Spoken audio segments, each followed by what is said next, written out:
1973년도에 그 죽음의 부정이라고 하는 책에서 이 어니스트 베커는 공포관리 이론이라는 이야기를 합니다. 인간 행동의 대부분이 피할 수 없는 죽음을 회피하거나 무시하려는 그런 어떤 경향, 이런 의도로 이루어진다는 건데요. 예를 들어서 젊은이들이 노인들을 혐오하고 차별하는 이유를 앞으로 내게 다가올 노화나 죽음이 두렵기 때문에 그 사람들을 차별한다는 겁니다. 모든 사람은 살아가면서 크고 작은 두려움 앞에 섭니다. 작게는 놀이동산에서 롤러코스터 탈 때 어떠시죠? 정점에 털털털털 올라갔을 때 이렇게 되잖아요, 그렇죠? 그리고 또 입시나 취업 앞에 두려워할 수도 있습니다. 또 혹은 출산 앞에 두려워할 수도 있어요. 가끔은 아내 앞에서 두려워할 때가 있습니다. 잠깐 여기 앉아봐. 왜 앉아보라고 하는 거예요, 자꾸? 지금 내가 무슨 생각하는 것 같아? 어떻게 알아요, 그거를 우리가? 남자분들 그렇지 않습니까? 우리가 대체 그걸 어떻게 합니까? 뇌과학자들이 남성들의 뇌파를 세대별로 검사를 했는데 어렸을 때 엄마나 선생님에게 혼났을 때 뇌 주파수 하고요, 아내에게 혼날 때 뇌 주파수가 거의 일치했다고 합니다. 안타깝습니다. 이처럼 두려움이라는 개념은요, 우리의 삶과 밀접하게 연결되어 있습니다. 우리는 인생의 두려움들 앞에서 어떻게 해야 될까요? 오늘은 성경이 말하는 두려움을 대하는 방식에 대해서 말씀을 함께 나눠보겠습니다. 예레미야 37장 1절에서 2절입니다. 함께 읽어보겠습니다. 시작. 바벨로니아 왕 느부갓네살은 여호야김의 아들 고니야를 대신하여 요시야의 아들 시드기야를 유다 땅의 왕으로 앉혔다. 그런데 왕이나 그의 신하들이나 그 땅의 백성이나 할 것 없이 모두가 주님께서 예언자 예레미야를 보내셔서 전한 말씀에 순종하지 않았다. 아멘. 첫 번째로 오늘 말씀이 우리에게 주시는 깨달음은 뭘까요? 두려움 앞에서도 세상이 하나님의 말씀에 귀를 기울이지 않는 게 정상입니다. 오늘 본문은 요시야의 아들 시드기야 왕에 대해서 서술을 하고 있습니다. 이 시드기야는요, 요시야의 아들이었지만 이 요시야의 통치 기간 이후에 바로 왕이 된 사람이 아니에요. 이 사람은 요시야의 아들인 형제 여호야김, 그리고 이 여호야김의 아들 고니야의 뒤를 이어서 주전 이 597년도에 왕이 됩니다. 고니야와 여호야김은 동일 인물인데요, 다시 말씀드리면 시드기야는요, 아버지를 뒤이어서 왕이 된 것이 아니라 조카의 뒤를 이어서 왕이 된 사람입니다. 1절 말씀을 보면 그 이유가 나오는데 뭐죠? 바벨론 왕 느부갓네살이 2차 침공 후에 시드기야를 유다의 왕으로 세운 겁니다. 내가 힘이 있어서 왕이 된 것이 아니라, 우리의 가문에 힘이 있어서 된 것이 아니라 다른 나라 임금이 나를 왕으로 세운 거예요.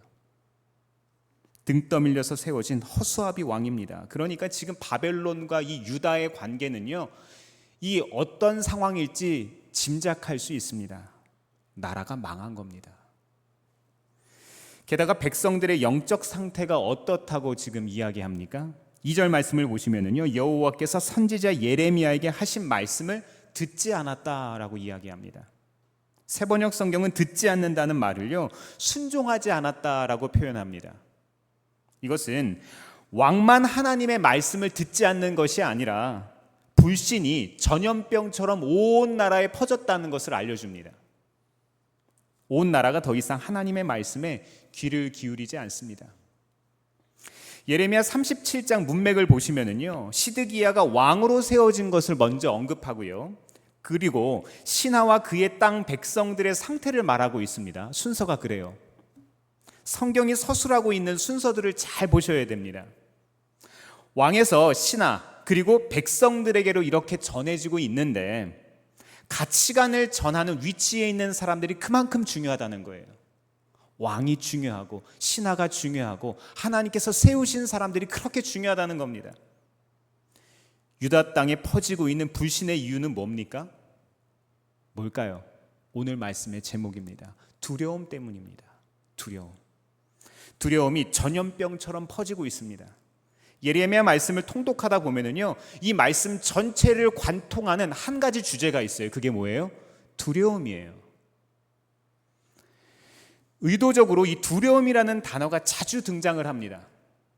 사실 두려울 수밖에 없죠. 이 역사 속에서 이집트 문명과 이 메소포타미아 문명 사이에 끼어 있잖아요. 거대 제국들 사이에 끼어 있는 나라입니다. 이 팔레스타인 지역은요, 고래 싸움에 새우 등 터지는 지역입니다. 게다가 지금은 거대 제국 바벨론에 1차 침공, 2차 침공을 당하고 3차 침공을 앞두고 있는 때입니다. 나라가 지금 풍전등화해 있습니다. 게다가 이 시드기야의 형제 여호야김은요, 왕으로 세워졌을 때 누구 때문에 왕으로 세워졌는 줄 아세요? 열왕기하 23장 말씀에 보면은요, 애굽에 의해서 왕으로 세워졌대요.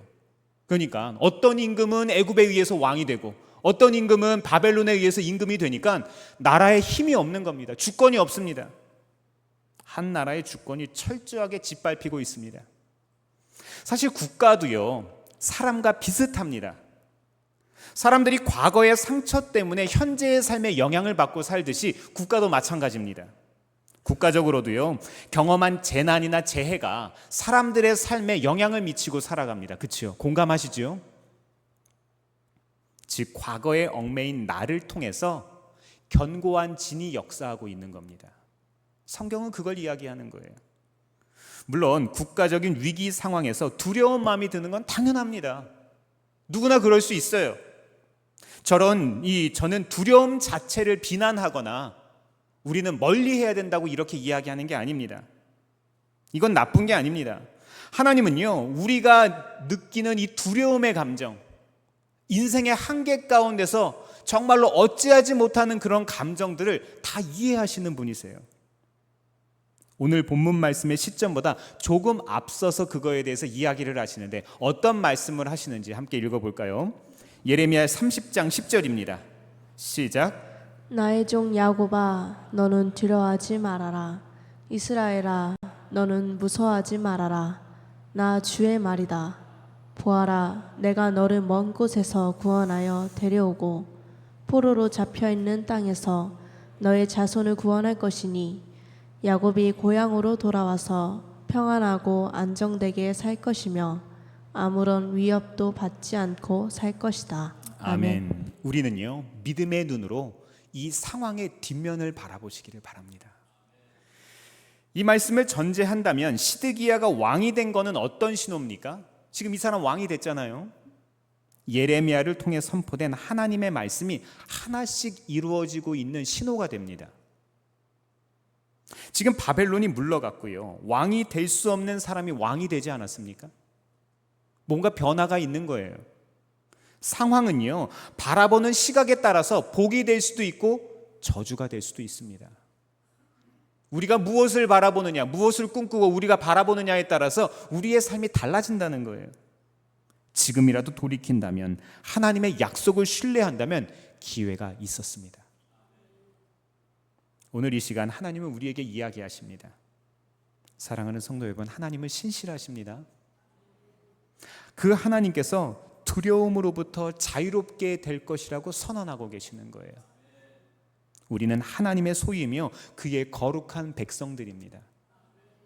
우리는 왕 같은 제사장으로 세워진 사람들입니다. 여기에 나오는 시드기야처럼 아무런 힘이 없는 것 같아도, 바벨론이 세운 것 같아도 결국엔 누가 세우시고 누구의 자녀로서 살아간다고요? 하나님의 자녀. 세상은 안 된다는 거짓 메시지를 전하지만 우리는 하나님 나라의 복음을 전해야 합니다. 어떤 복음입니까? 세상의 왕은 약속을 지킬 수 없지만 하나님은 반드시 지키는 분입니다. 세상은 두려움을 주지만 하나님은 평안과 자유를 선언하시는 분이십니다. 세상은 아무리 두려워도 하나님의 음성에 귀를 기울이면 기회가 있습니다. 믿음은 들음에서 생기고 들음은 그리스도를 전하는 말씀에서 비롯됩니다. 네, 그렇습니다. 들어야 삽니다. 들어야 살 수 있어요. 이 시간 말씀을 듣고 순종하는 믿음이 꼭 회복되기를 바랍니다. 두 번째로 우리에게 주시는 깨달음은 뭘까요? 전쟁 같은 두려움 앞에서도 하나님께서 예비하신 분깃이 있습니다. 예레미야 37장 11절에서 12절 같이 한번 읽어보겠습니다. 시작. 바빌로니아 군대가 바로의 군대 때문에 예루살렘에서 철수하였을 때에 예레미야는 집안의 상속 재산을 물려받을 일이 있어서 예루살렘을 떠나 베냐민 땅으로 가려고 길을 떠났다. 아멘. 이 바벨론이 예루살렘에서 떠났을 때 이 예레미야는 예루살렘을 떠나서 베냐민 땅으로 갑니다. 이 갑자기 서사의 분위기가 바뀌고 있는데요. 왜 그랬을까요? 이 개혁 성경은요, 이 개혁 개정 성경은 이것을 백성 가운데 분깃을 받으려고 떠났다고 이야기합니다. 조금 번역이 난해합니다. 그래서 제가 이 새번역 성경과 공동 번역을 봤더니 새번역은 집안의 상속 재산을 물려받을 일이 있어서라고 번역을 했고요. 공동 번역은 문중의 땅을 유산으로 받으려고라고 번역을 했습니다. 아니 그런데 무슨 전쟁 상황에서 상속 재산입니까? 이게 말이 안 되잖아요. 목숨이 걸려 있는데. 근데 이 급작스러운 상황을 이해하시려면은 먼저 이스라엘 사람들의 토지 상속 개념을 우리가 먼저 이해할 필요가 있습니다. 여호수아 말씀에 보면 하나님께서는 지파별로 이렇게 각자 기업들을 분배해 주셨습니다. 이건 창세기 17장 8절에 가나안 땅을 영원한 기업으로 주시겠다는 약속의 성취입니다. 이 슬로보앗의 딸들 사건 기억하시죠? 또 이 나봇의 포도원 사건에서도 우리가 알 수 있듯이 땅을 영원으로 이 영원한 기업으로 주시겠다는 거, 이스라엘 사람들에게 이 땅을 주시겠다고 하는 거는요, 대체 불가능한, 다른 것으로 바꾸어서 생각할 수 없는 아주 중요한 겁니다. 조상 때부터 내려오는 이 땅이라는 것은 자기들에게 아주 소중한 거예요. 하나님과 거의 같이 여길 수 있는 하나님의 약속 그 자체거든요. 여하튼 이 예레미야는요, 이런 분깃을 받기 위해서 길을 떠납니다. 그런데 문제가 생긴 거예요. 13절 같이 한번 읽어보겠습니다. 시작. 그가 베냐민 문에 이르렀을 때에 그곳에 한 수문장이 있었는데 그는 하냐냐의 손자이며 셀레미야의 아들로서 이리야라고 하는 사람이었다. 그가 예언자 예레미야를 붙들고 말하였다. 당신은 지금 바벨로니아 군인들에게 투항하러 가고 있소. 아멘. 아멘. 하나님께서 우리에게 허락하신 분깃, 그 상속을 받으려고 가면 좋은 일이 생겨야 되잖아요. 그런데 지금 당황스러운 일이 생깁니다. 뭔가 단단히 오해가 생긴 것 같아요. 하지만 그럴 만도 한 게 8절 말씀 잠깐 볼까요? 예레미야가요, 바벨론이 다시 쳐들어올 거라고 예언을 했거든요. 이 예레미야의 별명이 뭡니까? 눈물의 예언자 아닙니까? 항상 눈물을 흘리면서 선언하는 거예요. 선포하는 거예요. 이스라엘이 망할 거다. 유다가 망할 거다. 바벨론이 쳐들어올 거다. 맨날 이 소리를 한 거예요. 그렇죠? 눈물을 흘려가면서. 그렇기 때문에 사람들은요, 예레미야가 바벨론과 가까운 인물이거나 혹은 스파이 활동을 하고 있다고 생각했던 거예요.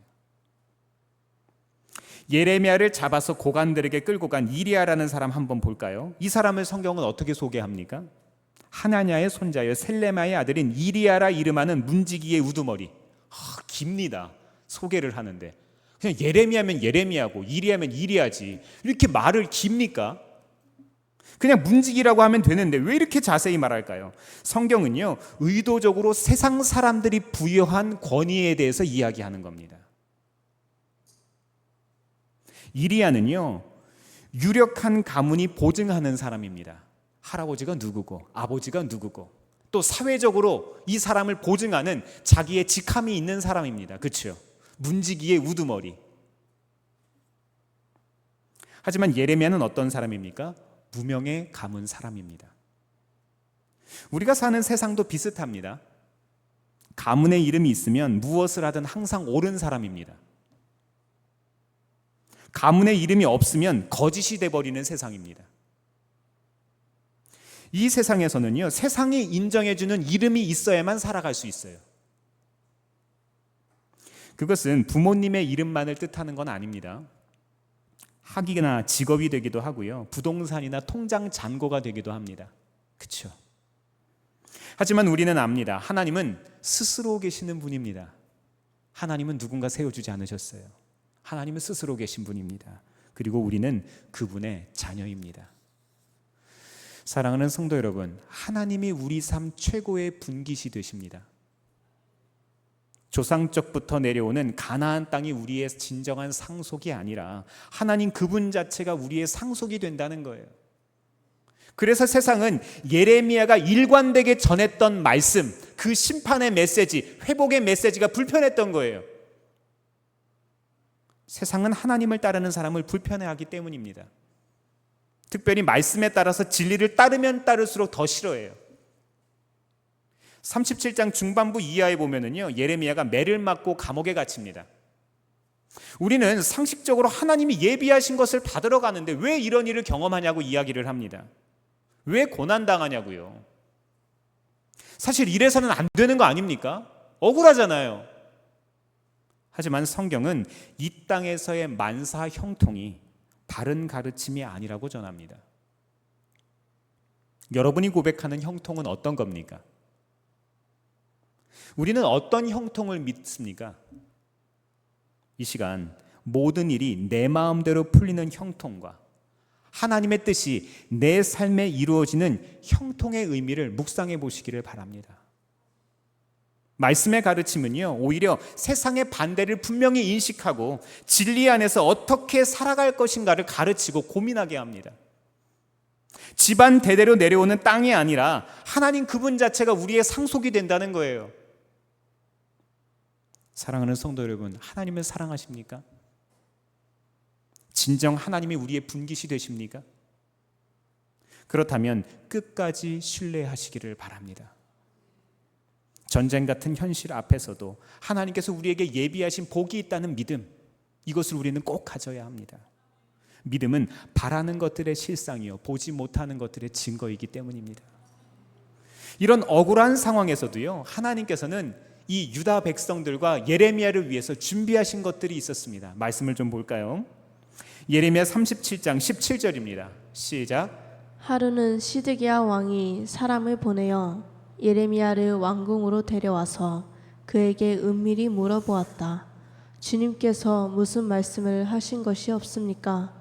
그때에 예레미야가 대답하였다. 있습니다. 예레미야가 계속해서 말하였다. 임금님께서는 바빌로니아 왕의 손아귀에 들어가실 것입니다. 아멘. 이 세 번째로 우리에게 주시는 깨달음은 뭘까요? 두려움 앞에서도 해야 할 일을 해야 합니다. 국가적인 위기 상황에서 이 시드기야 왕이 감옥에 있는 예레미야를 몰래 불러내서 자기 앞에 오게 합니다. 그리고 하나님의 뜻을 묻습니다. 왜 은밀히 불렀을까요? 왜 그랬을까요? 이 몇 가지 추정할 수 있는 사실로 말씀을 보면은요, 먼저 바벨론을 미워하는 신하들 눈치가 보였을 거예요. 지금 1차, 2차 침공들이 계속되고 있지 않습니까? 바벨론의 적대적이고 오히려 애굽을 좋아하는 백성들, 이 신하들 눈치가 보였을 겁니다. 그리고 21절 말씀해 보니까요, 성 안에 빵이 떨어질 때가 된 겁니다.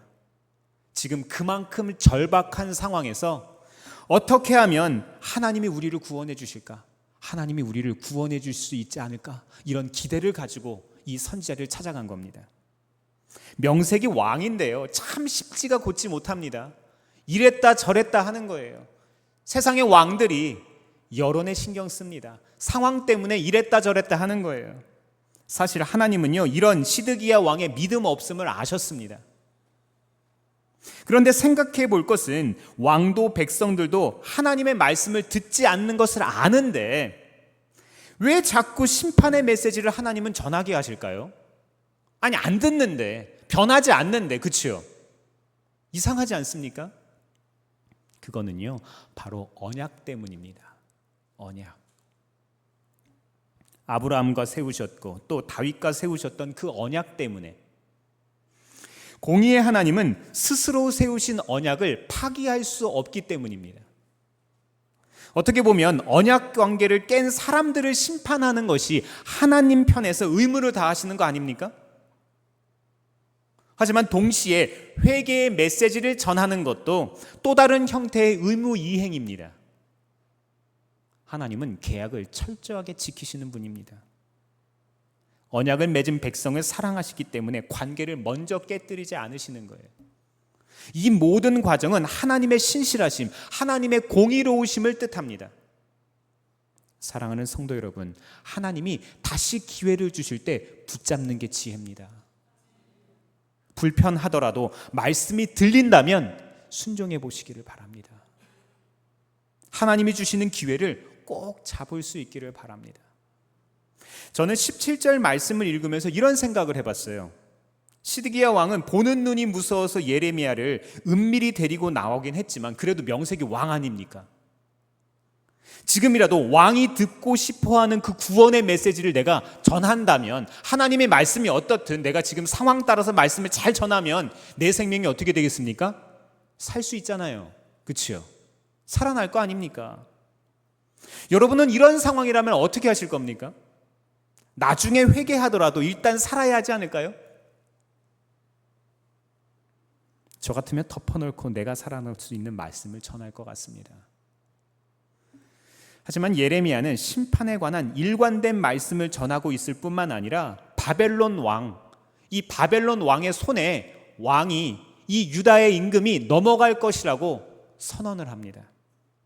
이전에는 갈대아인들이 와서 이 성을 쳐서 빼앗아 불사르리라고 말하면서 예루살렘에 닥칠 예언을 이야기를 했다면, 이제는 구체적으로 왕 네가 잡혀갈 거다 이렇게 이야기를 하는 거예요.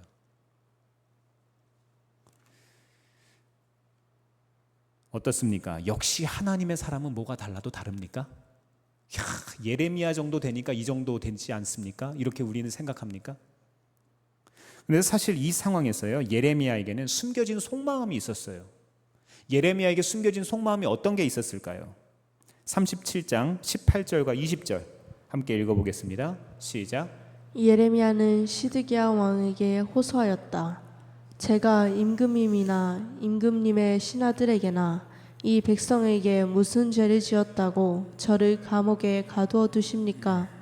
그러니 이제 부디 저의 소원을 들어주시기 바랍니다. 높으신 임금님, 부디 저의 간구를 받아주셔서 저를 다시 서기관 요나단의 집으로 돌려보내지 말아 주십시오. 거기에 가면 살아나올 수 없습니다. 아멘. 살려달라는 거예요. 나 지금 죽게 생겼다는 거예요. 자기를 웅덩이에서 꺼내달라고 부탁하는데요, 서기관 요나단의 집으로 돌려보내지 말아달라고 부탁을 합니다. 아마 그곳에서 생명의 위협을 받았던 모양입니다. 또 21절 말씀에는요, 하루에 빵 한 개씩을 주었다고 하는 걸 보면 아주 제한적인 상황에 갇혀서 고생을 한 거예요. 그러니까 그게 너무 싫은 거예요. 너무 힘든 거예요. 무척 인간적인 예레미야의 모습 아닙니까? 우리랑 비슷하잖아요. 겟세마네 동산에서의 예수님이나 보디발 장군 감옥에 갇혀 있는 이 요셉의 사건 우리 기억하잖아요. 이분들도 어땠어요? 우리들과 같은 인간적인 성정을 가진 사람들이 아닙니까? 우리들하고 참 비슷합니다. 예레미야도요, 우리와 비슷한 고민을 가지고 있고 우리와 비슷한 두려움을 가지고 있는 사람이었다는 겁니다. 성경은 우리의 약함을 통해서도 역사하시는 하나님의 방법을 소개합니다. 어쩌면 예레미야도요, 진리를 증거하는 이 하나님의 길을 걸어가는 것과 또 현실을 적당히 타협하는 이 사이에서 갈등했는지도 모릅니다. 하지만 본문의 순서가 어떻습니까? 말씀을 읽다 보면은요, 구해달라는 부탁보다 하나님의 말씀을 전하는 것이 우선입니다. 그 사람에게 먼저 잘 보여야 내가 그 사람에게 생명을 구걸이라도 할 텐데 그게 아니라는 거예요. 하나님의 말씀을 바르게 전하는 것이 더 중요하다는 결정입니다. 이 결정은 순간적인 용기가 아니고요, 객기가 아니라 두려움 앞에서도 하나님의 뜻을 지키던 일상적인 삶의 결과였습니다. 결국 고난에도 신실할 수 있는 열쇠는 뭡니까? 하나님과의 관계. 하나님과의 관계에 있습니다. 우리가 기도의 열쇠라고 말하는 성경 구절 기억하십니까? 예레미야에 나오는데, 예레미야 33장 3절 기억하시죠? 한번 띄워주시죠. 같이 한번 읽어볼까요? 시작. 너는 내게 부르짖으라. 내가 내게 응답하겠고 내가 알지 못하는 크고 은밀한 일을 내게 보이리라. 아멘. 이런 고백이 우리 고백 되기를 바랍니다. 우리에게 꼭 이런 믿음의 돌파들이 있기를 바랍니다. 예레미야는요, 하나님께 삶의 형편을 기도함으로 올려드리는 사람이었던 거예요. 그 깊은 구덩이 속에서도, 그 죽음의 위협 앞에서도, 국가의 절제절명의 위기 속에서도 예레미야는 하나님을 바라보고 기도할 수 있는 사람이었다는 겁니다. 두려움 앞에서 기도하는 사람, 이것이 열쇠입니다. 그렇게 그분의 뜻을 따르려는 일상에서의 삶이 쌓이고 쌓여서 결국 어떻게 됐다고요? 위대한 믿음의 선택 한 가지를 하게 됐다는 거예요. 한 번의 순종도 귀하지만요, 평범한 우리의 하루하루 삶에서 하나님을 기억하고 의지하는 걸음이 더 귀하다고 저는 고백합니다. 저는 오늘 말씀을 정리하면서 한 가지 깨달은 게 있어요. 14절 말씀 잠깐 볼까요? 이리야가 듣지 않았다라고 소개되는데요, 이 말씀의 원어를 주의해 보면 26장 4절에 너희가 나를 순종하지 아니하였다라는 말과 연결이 됩니다.